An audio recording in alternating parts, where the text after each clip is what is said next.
family used to travel a lot. Both of my parents were missionaries doing dental works on far-flung places. After every destination we reached, my mom would always ask me to write a short narrative of our adventure. Maybe it's time I put it in use again. I went first to my wife's place in Taytay. Okay, that would be our starting point. That night, we celebrated Laika's birthday in advance.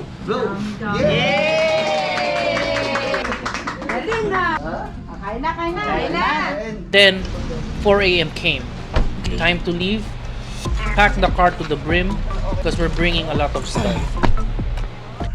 Na lang dadaan mamaya. Okay na kayo? Hindi ka na.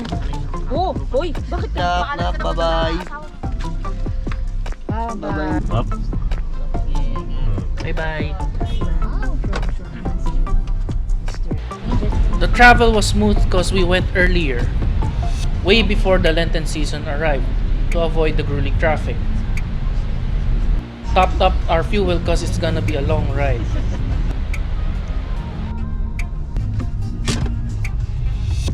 The dawn is breaking as we travel along EDSA.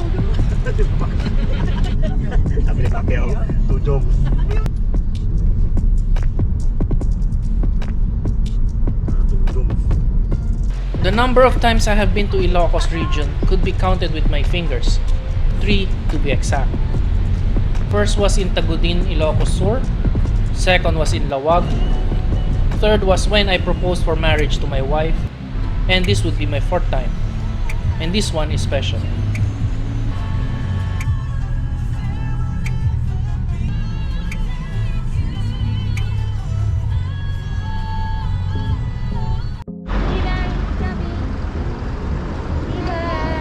We made 2 stops during this travel because it's gonna be a 6-hour traveling and 250 kilometers ground covered. Traveling up north is way different from traveling down south. The highways are wider and longer. The rice fields are vast. The bridges and rivers are massive.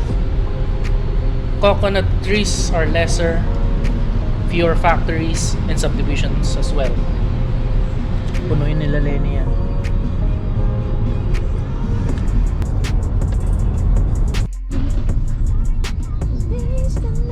Sa aircon na, magpipisan ka. Ba yan? Nasaan ba?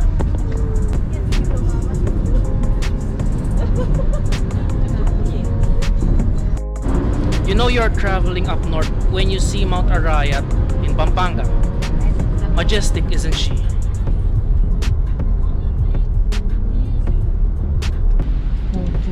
We made our second stop. I'm really hungry this time because I skipped breakfast. We're deciding where to eat. You have to factor in the child where he wants to eat. Sadly, no Jollibee in the vicinity, so we decided to eat at Kenny Rogers instead. Oh, ito sa'yo, ito sa'yo. Gusto mo kape? Oh. Alay. Ito, oh. Kasi din, eh.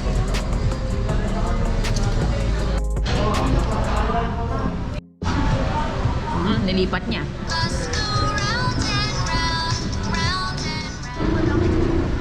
Ito yung bago kong kasama, si Adriel. Ay, sabihin ka? Mama daw, mama. Bali katapos lang namin kumain. Nag-CR break lang muna. Later on, larga ulit. Let's go! After having our fill, we resume our travel up north. I'm praying for good weather because I have planned to fly my brand new drone which I acquired recently. The sky looks promising.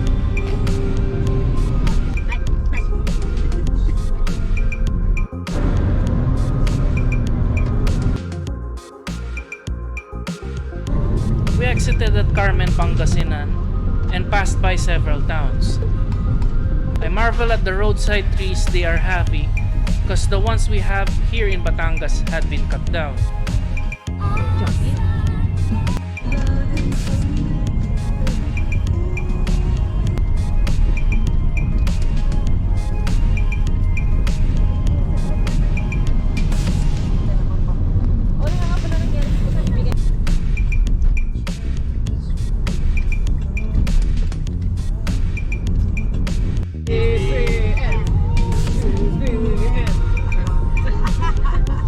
The drivers here were also a bit courteous, and the road conditions are better as well.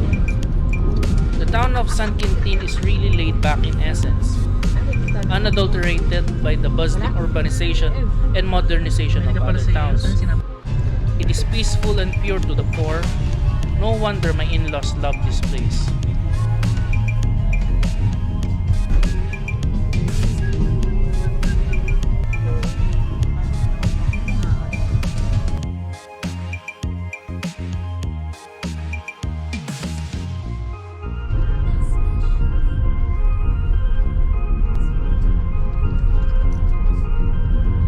As we get near to our destination, the roads get thinner, the rice paddies get greener, corn grow taller, and the Cordillera mountain range is in full majestic view.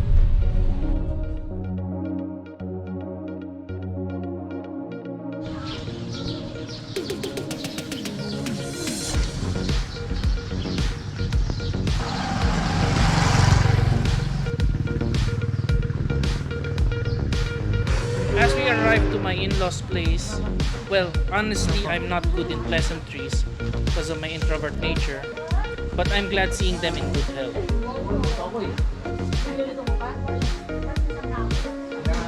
Might as well do some unboxing. It's a bit warm in here. This fan would be handy. After unpacking, I got the chance to test my drone a bit, do some ocular inspection on the vicinity, check out for possible obstructions, though my flying skills is a bit rough at this point. Let's try viewing that majestic mountain in the sky. I tried flying a bit further, hoping to get a glimpse of that Dipalo Falls, but I set my drone range at 500 meters or 2-kilometer radius for safety reasons. And then it rained, dampening my eagerness to catch that ever-elusive golden hour sunset. But rather than sulk, better start cooking for dinner. Uncle restitute fried some chicken in the steam, while I prepared the pork barbecue using the air fryer my wife brought for her parents.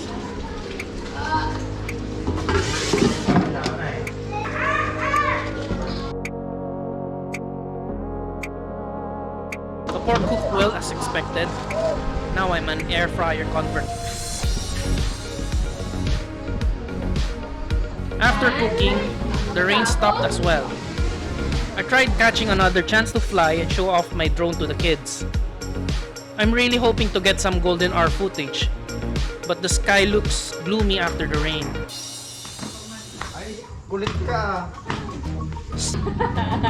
As it gets darker, we started preparing for dinner.